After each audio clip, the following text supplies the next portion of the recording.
বিক্রম বেতাল। দুকাল আগে বিষ্ণুপুর নামে এক ছোট গ্রাম ছিল। সেই গ্রামে রঘু নামে এক যুবক তার ছোট বোনকে নিয়ে বাস করত। ছোটবেলায় মাতা পিতা হারালো, অতি কষ্টে ছোট বোনকে মানুষ করে। ধীরে ধীরে সে বড় হয়। বিবাহ যোগ্য হলে রঘু বড় সাধ জাগে তার একমাত্র বোনকে একটা ভালো ঘরে বিয়ে দেবে। দিন রাত পরিশ্রম করে তাই সে। রঘু বলল, আমি যা কষ্ট করেছি, বোনটাকে বহু কষ্টে মানুষ করেছি। না না, কিছুতেই আমার মতন চাষির ঘরে ওর বিয়ে দেব না।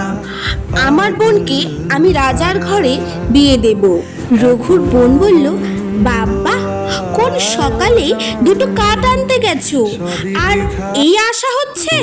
ভূতের বাংলো, রাত বিরাতে থাকলে একা, তাদের নাকি জায়গা দেখা। ছায়া ছায়া, আলো ছায়া, কি যেন গো চলে যায়। রাত দুপুরে হঠাৎ করে রান্নাঘরে বাসন পড়ে। আনমনে যদি থাকো তবে তাদের হাসি শুনতে পাবে।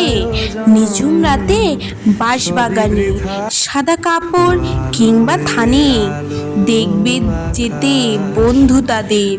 তাকাও না আর তাদের পানি, ঘাড় মটকে দিতে পারি কিংবা দিতে দান। এখন সবাই পেয়ে গেছে ভূতের রাজার বরের প্রমাণ। প্রিয় বাবা, আমি যদি বাবা হতাম, বাবা হতো খোকা, না হলে তোর নামটা পড়া মারতাম মাথায় টোকা। রোজ যদি হতো রবিবার, কি মজা হতো না আমার। থাকতো না আর নামটা পড়া, লেখা আঁকা যোগ।